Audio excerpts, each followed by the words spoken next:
नमस्कार दोस्तों, बहुत से लोगों को कॉन्स्टिपेशन यानी कि कब्ज की समस्या रहती है। कई तरीके अपनाते हैं लेकिन ज्यादा राहत नहीं मिलती। लेकिन आपको जानकर हैरानी होगी कि केवल नेचुरल चीजों को अपनाकर भी कॉन्स्टिपेशन की समस्या से निजात मिल सकती है काफी हद तक। ये कहना है रविंद्र सेन जी का। रविंद्र सेन हेल्थ कोच हैं और लोगों को नेचुरल तरीके से लाइफस्टाइल से जुड़ी हुई बीमारियों को ठीक करने का तरीका बताते हैं। तो आज इस वीडियो में नेचुरल तरीके से कॉन्स्टिपेशन से राहत कैसे मिल सकती है इसी बारे में बताएंगे। आपको बता दें रविंद्र सेन जी पटियाला पंजाब के रहने वाले हैं और इनके हमने पहले भी कुछ वीडियो बनाए हुए हैं जिनसे लोगों को काफी लाभ मिला है। तो इसी कड़ी में आज पूरा वीडियो जरूर देखिए ताकि नेचुरल तरीके से कॉन्स्टिपेशन ठीक करने की विधि आपको पता चले। टेक्निकल फार्मिंग चैनल को सब्सक्राइब करें और बेल आइकन भी दबाएं ताकि आगे आने वाले वीडियो की नोटिफिकेशन आपको मिलती रहे। रविंद्र जी नमस्कार। नमस्कार कुलदीप जी। रविंद्र जी, बहुत से लोग कॉन्स्टिपेशन से परेशान रहते हैं, कई चीजें अपनाते हैं, कई नुस्खे अपनाते हैं, फिर भी ज्यादा राहत नहीं मिलती। तो पहले डिटेल में समझाइए कि कॉन्स्टिपेशन का कारण क्या है, क्या चीजें प्रभावित करती हैं और फिर उसका इलाज क्या है। जी कुलदीप जी बहुत सिंपल सी बात है। कॉन्स्टिपेशन पेट की बीमारी नहीं, वो मुंह से शुरू होती है। जीआई ट्रैक जो कि डाइजेशन ट्रैक है, वो मुंह से शुरू होकर छोटी आंत बड़ी आंत पे एंड तक होता है। अगर आप खाना खाते हैं और आप जल्दी जल्दी में बिना चबाए खाना खाते हैं तो सबसे पहली स्टेज जो कि थूक स्लाइवा मिक्स होने वाली स्टेज मिस हो गई। यहाँ से डाइजेशन शुरू होती है। इसके बाद खाना जाता है स्टमक में। स्टमक में है बहुत ही अच्छा strong acid, hydrochloric acid. Acid का काम जो स्टमक में है वो है प्रोटीन्स को तोड़ना, फूड को सिंपलर पार्टिकल्स में तोड़ना ताकि वो अगली स्टेज पे डाइजेस्ट हो सके। अब जब वो स्टमक में से आंत में जाता है तो दो चीजें और होती हैं। लिपेज नाम का एंजाइम पैनक्रिया बनाती है और राइट हैंड साइड पे लिवर बाइल नाम का एक लिक्विड उस खाने के साथ मिला के आंत में छोड़ देता है। अब आंत में वो फूड बहुत धीरे धीरे मूव करता है। आंत बहुत लंबी होती है, जो छोटी आंत है वो बहुत लंबी होती है। इसमें डिफरेंट डाइजेशन प्रोसेसेस होते हैं और डिफरेंट तरीके से चीजों को अब्सॉर्ब किया जाता है। फूड मूव करते करते करते करते आपकी बड़ी आंत में पहुंच जाता है। बड़ी आंत कहने में मोटी होती है मगर साइज छोटा होता है। यहाँ पे जाके सारा बैक्टीरिया काम करता है, जो हमारा गुड फ्रेंडली बैक्टीरिया है जिसको माइक्रोबायम या फ्लोरा बोला जाता है। यहाँ पे वो काम करता है ताकि फूड में से न्यूट्रिशन चूस ली जाए और जो पानी है वो सोख लिया जाए। तो बड़ी आंत में एंड की स्टेज में वाटर एब्जॉर्ब हो जाता है, बैक्टीरिया खाने को एब्जॉर्ब कर लेता है और जो चीज बॉडी को नहीं चाहिए वो हमारा मल बन के निकल जाता है। अब दिक्कत कोई भी स्टेज पे हो सकती है जिस कारण से कॉन्स्टिपेशन हो सकती है। अगर आखिरी स्टेज पे दिक्कत है, बड़ी आंत पानी ज्यादा चूस गई, तो उससे क्या होगा, मल बहुत ड्राई हो गया तो वो आप निकाल नहीं पाएंगे। या फिर दिक्कत कई बार दूसरी होती है, यहाँ पे एब्जॉर्प्शन बिल्कुल नहीं है पानी की। तो अगर बैक्टीरिया बड़ी आंत से छोटी आंत में चला गया, जिसको सीबो बोलते हैं, स्मॉल इंटेस्टाइन बैक्टीरियल ओवरग्रोथ, वो बहुत बड़ी बीमारी है जिसमें लोगों को पेट दर्द बहुत होता है और उसकी वजह से कॉन्स्टिपेशन भी हो सकती है। तो डिफरेंट स्टेजेस हैं। अब सबसे पहली चीज, आप खा क्या रहे हैं, मैं बताता हूं लोगों को। डाइजेशन प्रॉब्लम्स, कॉन्स्टिपेशन प्लेट से शुरू होती है। अगर प्लेट में खाना ही गलत है तो चाहे आप चबा के खाइए, चाहे आपका लिवर बहुत अच्छा है, चाहे आपकी पैनक्रिया अच्छी है, छोटी आंत बड़ी आंत सब कुछ अच्छा है, अगर प्लेट में खाना ही ऐसा है जो डाइजेस्ट नहीं हो सकता तो भी कॉन्स्टिपेशन हो जाती है। तो कॉन्स्टिपेशन कई रीजंस के कारण, जो कि लाइफस्टाइल डिसऑर्डर्स हैं, उसके कारण होती है और इसके ढूंढना पड़ता है कौन सा कारण है, कौन सा लाइफस्टाइल इशू आप गड़बड़ कर रहे हैं, फिर कॉन्स्टिपेशन को रेक्टिफाई किया जा सकता है। आपने बताया कि जो फूड ट्रैक है या डाइजेस्टिव सिस्टम है उसमें कहीं ना कहीं दिक्कत होती है तो कॉन्स्टिपेशन हो जाती है। लेकिन ये क्या फर्क आता है डॉक्टर साहब, कई लोगों को तो कॉन्स्टिपेशन होती नहीं है, नॉर्मल रहता है, मतलब फूड में बहुत ज्यादा ध्यान नहीं रखते हैं, लेकिन कई लोग कई चीजें अपनाने के बाद भी कॉन्स्टिपेशन होती है। तो क्या जन्म से ही किसी का डाइजेस्टिव सिस्टम मजबूत हो या कमजोर हो, इसका भी फर्क पड़ता है? जी कुलदीप जी, कई लोग जैसे कि आजकल गर्भवती माँ अच्छी न्यूट्रिशन नहीं ले रही तो बच्चे में कुछ प्रॉब्लम्स चली जाती हैं। तो लेट्स से किसी का लिवर स्ट्रांग नहीं है, अब सारा अच्छा खा रहे हैं, कहने को डाइजेशन अच्छी है, मगर लिवर स्ट्रांग ना होने की वजह से बाइल की क्वांटिटी और क्वालिटी बुरी है। बाइल एक लिक्विड है जो लिवर गॉल ब्लैडर में स्टोर करता है। गॉल ब्लैडर में वो गाढ़ा हो जाता है, कंसंट्रेट हो जाता है और जब खाना स्टमक से इंटेस्टाइन में जाता है, गॉल ब्लैडर पिचक के उस बाइल को खाने में मिक्स कर देता है। अब बाइल क्या करता है, बाइल है लुब्रिकेशन, बाइल तोड़ता है फैट सॉल्युबल विटामिन्स को। आप देखिए आपके मल का रंग पीला होता है, वो पीला रंग क्यों आता है, बाइल की वजह से। अब जो आंत है वो 13-14 फुट की आंत है पहली, अगर बाइल अच्छा नहीं है या क्वांटिटी कम है, उसकी मात्रा कम है, तो आपकी आंत लुब्रिकेट नहीं होगी। लुब्रिकेट का मतलब उसमें चिकनाई नहीं होगी, क्योंकि चिकनाई नहीं है फूड मूव नहीं कर पा रहा, क्योंकि फूड मूव नहीं कर पा रहा कॉन्स्टिपेशन हो गई। तो ये रहा एक दिक्कत। ऐसे ही अगर आपके पास डाइजेस्टिव एंजाइम्स जो कि आपकी पैनक्रिया बनाती है, लिपेज और कई एंजाइम्स हैं, वो नहीं है तो भी डाइजेशन नहीं होगी। अगर आपकी स्टमक एसिडिटी कम है तो फूड टूटा नहीं, उस वजह से आपको डाइजेस्टिव इश्यूज हो सकते हैं। तो बात ये आ गई,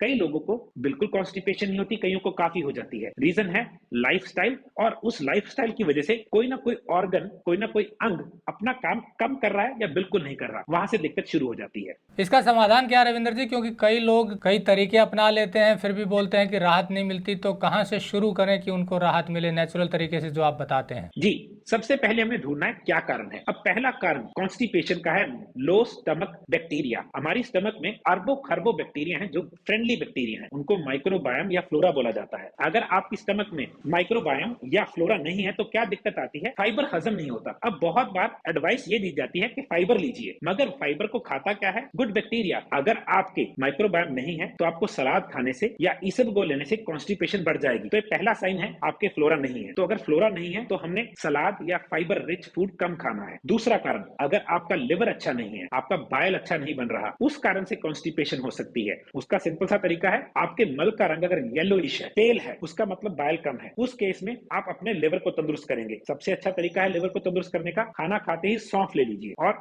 या फिर लेट के रिब्स के नीचे दबाना है, राइट साइड और लेफ्ट साइड। उससे बाइल रिलीज होता है, कॉन्स्टिपेशन ठीक होती है। अगर आपको है एसिडिटी की प्रॉब्लम, दैट मींस आपके एसिड ऊपर आता है, हार्ट बर्न होता है, ये एक साइन है कि आपके स्टमक में एसिड कम है। जी हाँ, कम। इस केस में कॉन्स्टिपेशन क्यों होती है? क्योंकि फूड यहाँ पे टूट नहीं रहा। इस केस में हम लोगों को बोलते हैं या तो सेब का सिरका लीजिए या बीटेन हाइड्रोक्लोराइड लीजिए, ताकि आपके खाना यहाँ पे डाइजेस्ट हो। अब बहुत बार ये प्रॉब्लम खुद पे लगाई होती है। इसका मतलब कैसे? बहुत ज्यादा मैदा खाने वाले लोग, तला हुआ खाने वाले लोग अपने आप को खुद कॉन्स्टिपेशन का शिकार कर लेते हैं। कुलदीप जी, एक बहुत इंटरेस्टिंग बात है, कॉन्स्टिपेशन लिवर को फैटी करती है, जिससे और कॉन्स्टिपेशन हो जाती है। कई बार पहले फैटी लिवर होता है, फिर कॉन्स्टिपेशन हो जाती है, उस वजह से लिवर और फैटी हो जाता है। सबसे पहले दो चीजों में ध्यान रखेंगे, क्या आपका लिवर बहुत अच्छा तंदुरुस्त है, क्या आपके गट में बैक्टीरिया है। इन दोनों चीजों को बहुत सिंपली से रेक्टिफाई किया जा सकता है। अगर आप फर्मेंटेड फूड्स खाएं, जिसको हम बोलते हैं खमीरा हुआ खाना, वो आपके गट में बैक्टीरिया रिस्टोर कर देता है, फ्रेंडली बैक्टीरिया। उससे क्या होगा? जो आप फाइबर या खाना खा रहे हैं वो वहां पे जाके हजम होगा और आराम से शरीर में से निकल जाएगा मल बन के। और फर्मेंटेड फूड साथ के साथ क्या करते हैं, क्योंकि लिवर की ज्यादा जान नहीं लगती, fermented foods already pre digested होते हैं, तो लिवर की पावर दोबारा रिस्टोर होने लग जाती है। तो सबसे अच्छा तरीका है, अगर आपको कॉन्स्टिपेशन है, आप फर्मेंटेड फूड्स खाइए, जिसको हम खमीरा हुआ खाना बोलते हैं। तो ये आपने बताया कि दो मुख्य कारण है, या तो बैक्टीरिया यानी कि माइक्रोबायम नहीं बन रहा है, फ्लोरा नहीं है आंतों में, दूसरा लिवर कमजोर है या बाइल जूस उसका नहीं बन रहा है, ये भी कारण हो सकता है, और तीसरा जो फूड हम सही नहीं खाते हैं, मैदा ज्यादा खाते हैं, तला भुना ज्यादा खाते हैं, वो कारण हो सकता है। तो अब ये पता कैसे चलेगा कि किस कारण कॉन्स्टिपेशन है? क्योंकि 3-4 चीजें हैं कॉन्स्टिपेशन के कारण की, या तो आपका डाइजेस्टिव सिस्टम ऑलरेडी कमजोर है, या फिर जो आपने बताया खाना गलत खा रहे हैं। तो फिर कैसे पता करें कि किस वजह से कॉन्स्टिपेशन है? कुलदीप जी, पहली चीज, लोग सोचते हैं जो कल खाया है उसकी वजह से कॉन्स्टिपेशन हुई है। बिल्कुल गलत। 72 घंटे से ज्यादा लग जाते हैं कई बार यहां से यहां तक के साइकिल को। तो सबसे पहले एक छोटी सी बुक लीजिए और अपना फूड नोट करना शुरू कर दीजिए। आज क्या खाया, कल क्या खाया, परसों क्या खाया। जब आपको कॉन्स्टिपेशन या पेट में गड़बड़ हुई, 3 दिन पुराना खाना देखना है। अब कई लोगों को नान या भटूरा खाने के 2 या 3 दिन बाद कॉन्स्टिपेशन होती है, तो हमें पता है उनको प्लेट में क्या है वो कॉन्स्टिपेट कर रहा है। कुछ लोग सलाद खाना शुरू करते हैं और 2 या 3 दिन बाद उनको कॉन्स्टिपेशन हो जाती है, तो हमें पता है उनको फाइबर की दिक्कत है। कुछ लोग उनका मल का रंग चेक करके उनको पता लगता है कि दिक्कत क्या है। अगर मल का रंग व्हाइट है या बहुत हल्का सा पेल येलो है, इसका मतलब है बाइल की दिक्कत है। अगर आपको गैस बनती है, कॉन्स्टिपेशन रहती है, खट्टे डकार आते हैं, ये लिवर की रीजन है। हमें पता लग जाता है कि लिवर फैटी है या फिर लिवर ग्रेड 1 तक चला गया है, उसकी वजह से बाइल की प्रोडक्शन कम हो गई है और दिक्कत क्या है, कॉन्स्टिपेशन। तो डिफरेंट तरीके, डिफरेंट रीजंस हैं जिनसे हम पता लगा सकते हैं कि कारण क्या है। इसमें एक और जो कारण है कि जो हाइड्रोक्लोरिक एसिड बनता है, कई बार वो कम हो तो भी दिक्कत रहती है। जी कुलदीप जी, देखिए हमारी स्टमक का पर्पस है एसिड को होल्ड करना, ताकि जब हम जो भी खाना खाएं उसमें से बैक्टीरिया, वायरसेस, पैथोजन को मारें और प्रोटीन्स को तोड़ें। अब क्या हुआ, अगर स्टमक में एसिड कम है, फूड यहाँ पे जाके टूटा नहीं, क्योंकि यहाँ पे काम नहीं हुआ, आंत को काम ज्यादा करना पड़ गया, उस कारण से बहुत बार कॉन्स्टिपेशन हो जाती है। तो ये हाइड्रोक्लोरिक एसिड कम है, इसका ये कैसे पता चलेगा? कुलदीप जी, बहुत सिंपल से टेस्ट हैं जिससे पता लगता है हाइड्रोक्लोरिक एसिड कम है। पहला टेस्ट है आपको खट्टे डकार आना, ये सबसे सिंपल पहला टेस्ट है। दूसरा टेस्ट है, कई लोगों को इनवॉलंटियर मसल मूवमेंट, आंख फरकने लग जाती है, बाजू में ऐसे लगता है कि मसल बिना बात से मूव कर रहा है। इनवॉलंटियर मोशन, आंख का फड़कना जिसको टेक्नी बोलते हैं, ये साइन है कि आपके स्टमक में एसिड कम है। अब जैसे आपने बताया कि यदि फ्लोरा या माइक्रोबायोम कम है तो खमीर यानी कि फर्मेंटेड फूड खाना चाहिए, और जिससे कि बाद में आपको सलाद हजम होने लगे, क्योंकि जैसा आप बता रहे थे कि अगर माइक्रोबायोम या फ्लोरा कम है तो सलाद भी हजम नहीं होगी, यानी कि फाइबर भी हजम नहीं होगा। लेकिन दूसरी तरफ डॉक्टर कई बार सलाह देते हैं कि आपको फाइबर ज्यादा लेना चाहिए यदि कॉन्स्टिपेशन है। तो इसमें क्या जो आप बता रहे हैं सलाद वास्तव में दिक्कत करती है अगर आपके इंटेस्टाइन में फ्लोरा या माइक्रोबायोम नहीं है तो? कुलदीप जी देखिए, जिन लोगों को कॉन्स्टिपेशन है और उन्होंने पिछले 3 या 6 महीने में एंटीबायोटिक का कोर्स किया है, या फिर जिन्होंने बहुत एंटीबायोटिक खाए हैं, उस केस में तो 100% पक्का होता है कि फ्लोरा गट बैक्टीरिया नहीं है। उन लोगों को फाइबर खाते ही कॉन्स्टिपेशन हो जाती है। या फिर जैसे मैंने बोला, एक बुक लगाइए, आप डिफरेंट फूड्स खाइए और देखिए 3 दिन पहले क्या खाया था कॉन्स्टिपेशन होने से। अगर वो सलाद है तो आपको फाइबर की दिक्कत है। और सिंपल सी बात है, अगर आपको सलाद खाने से कॉन्स्टिपेशन है तो 2 दिन बिना सलाद खाए खाना खाइए। अगर आपकी कॉन्स्टिपेशन ठीक हो गई, इसका मतलब है आपको माइक्रोबायोम या फ्लोरा नहीं है, तो आपको वो बनाना पड़ेगा। आप शुरू करते हैं कि 3 चीजें जो बताई आपने, अगर अच्छा भोजन खा रहे हैं, चबा के खा रहे हैं, उसके बाद आपको एसिडिटी की प्रॉब्लम है वो कैसे ठीक होगी, और खमीर जो आपने बताया हाथों के लिए वो कैसे, कौन सी चीज खाएं, और लिवर में बाइल जूस यदि कम बन रहा है तो वो कैसे बने। तीनों को एक बार शॉर्ट में आप बता दीजिए ताकि इसमें जो समस्या हो उसका उसी तरह से समाधान कर पाए। देखिए, अब समस्या का समाधान ये है, सबसे पहले आपके प्लेट में वो फूड हो जो डाइजेस्टेबल हो, प्रिजर्व्ड फूड ना हो। जितने पैकेट फूड्स हैं, जितना तला हुआ खाना है, जितना मैदे वाला खाना है, वो डाइजेस्टेबल ही नहीं है। क्योंकि वो डाइजेस्टेबल ही नहीं है, वो जाके कॉन्स्टिपेशन कर देगा। अब अगली स्टेज, खाने को चबा के खाना चाहिए, थूक मिक्स होना चाहिए ताकि डाइजेशन हो। नेक्स्ट स्टेज, अगर स्टमक में एसिड कम है तो आपको हर खाने से पहले एप्पल साइडर विनेगर या बीटेन हाइड्रोक्लोराइड लेके स्टमक एसिड पूरा करना है। अगर आपका लिवर तंदुरुस्त नहीं है तो बहुत सिंपल सा तरीका है, आपको दिन में 3-4 बार सौंफ को उबाल के, फेनल सीड्स को उबाल के चाय पीनी चाहिए, और खाने के बाद साथ के साथ थोड़ी सी सौंफ खानी चाहिए, कोटेड मीठे वाली नहीं, नॉर्मल सौंफ। अब आगे जाके अगर आपके यहाँ पे फ्लोरा नहीं है, इसका सिंपल सा तरीका है, आपने सारे सलाद को एक मिक्सी में डाल के थोड़ा सा पानी और नमक डाल के उसको ब्लेंड कर देना है। उसको ब्लेंड करके कांच के जार में डाल के 6 घंटे के लिए ढक्कन लाइटली लगा के किचन के ऊपर, टॉप के ऊपर रख देना है। 6 घंटे में इसमें जो बैक्टीरिया है, जिसको बोलते हैं लैक्टो फर्मेंटेशन, जो खमीर जाता है, वो हो जाएगा। अब ये प्री डाइजेस्टेड है। या फिर सिंपल सा तरीका है, आपने सैलड के पत्ते या सब कुछ नमक वाले पानी में दबा के रख दिए, रात को रख दिए, 2 दिन पड़े रहने दिए। नमक वाला पानी लैक्टो फर्मेंटेशन कर देता है, वो एक तरह से अचार बन गया। वो सलाद, वो फूड अब डाइजेस्टेबल है। ऐसे ही मैं सारक्राउट बनाना सिखाता हूँ। पत्ता गोभी को नमक डाल के उसको भी कांच के बर्तन में डाल देते हैं, वो पानी छोड़ देती है, वो क्या बन जाती है, सारक्राउट, खमीरी हुई गोभी। तो ऐसे ही नमक वाले पानी से आप किसी भी चीज को फर्मेंट कर सकते हैं, और वो फर्मेंटेशन उसमें flora, bacteria, good gut bacteria ला देता है, और वो वहां पे रिस्टोर हो जाएगा और कॉन्स्टिपेशन चली जाएगी। फर्मेंटेड फूड के कोई और एग्जाम्पल भी हैं? जी हाँ, फर्मेंटेड फूड के कई एग्जाम्पल्स हैं। हमारे कांजी बनती है, जैसे कांजी गाजर के जूस को फर्मेंट करके बनती है।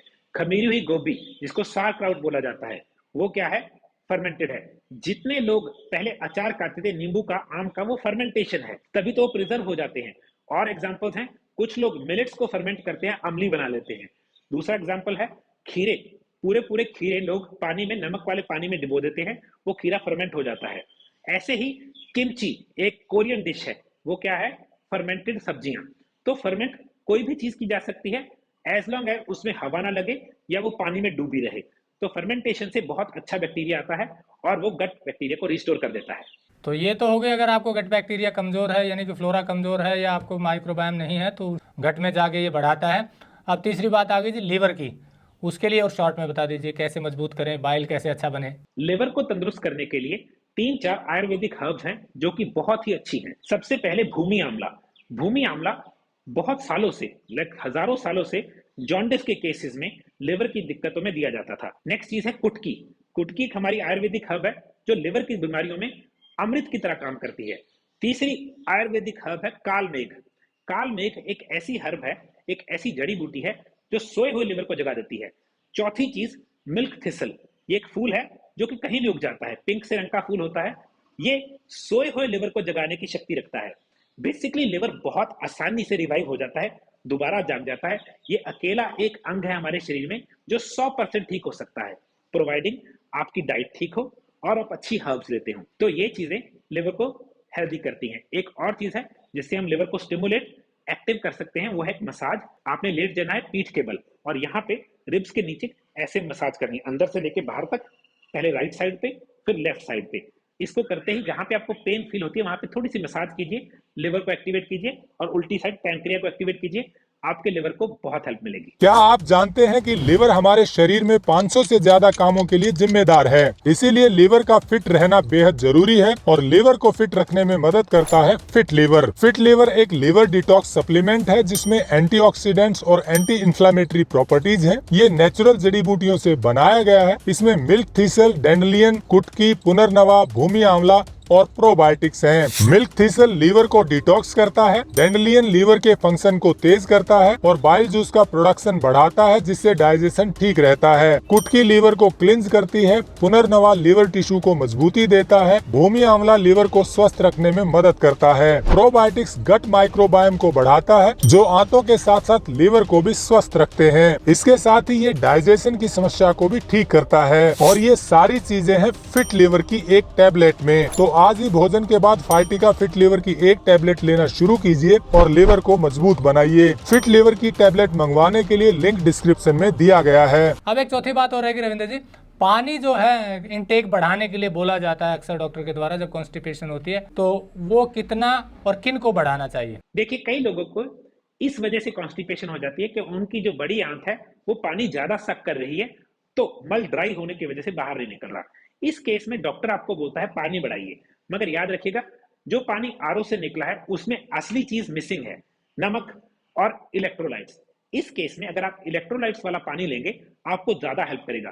तो बहुत सिंपल है, आपने पानी लेना है, चाहे आप आरओ का ले रहे हैं कोई दिक्कत नहीं, उसमें 1 या 2 चुटकी pink salt, Himalayan pink salt जिसको सेंधा नमक, और नींबू का रस, ये आपको कॉन्स्टिपेशन में और इलेक्ट्रोलाइट्स बैलेंस करने में मदद करेगा। जिन लोगों को पानी डॉक्टर ने बढ़ाने के लिए बोला है क्योंकि उनकी कॉन्स्टिपेशन ड्राइनेस की वजह से है, तो उसमें हल्का सा नमक और नींबू का रस डालें, कॉन्स्टिपेशन में बहुत जल्दी राहत मिलती है। तो दोस्तों, जैसा रविंद्र जी ने जो तरीके बताए हैं उनको आप अपनाइएगा जरूर जैसा बताया गया है, और फिर क्या रिजल्ट आता है वो कमेंट करके जरूर बताएं। आपको बता दें रविंद्र जी पंजाब के पटियाला में रहते हैं और वहीं पर लोगों को सलाह देते हैं। पहले ये साउथ अफ्रीका के जोहान्सबर्ग में रहते थे, अब भारत लौट आए हैं। कॉन्स्टिपेशन के बारे में या और स्वास्थ्य से संबंधित जुड़ी बातों के बारे में अधिक जानकारी के लिए आप इनसे बात कर सकते हैं। नंबर हमने दिया हुआ है, जुड़े रहिए टेक्निकल फार्मिंग से, आगे भी इनका वीडियो आपको दिखाते रहेंगे। नमस्कार, जय हिंद।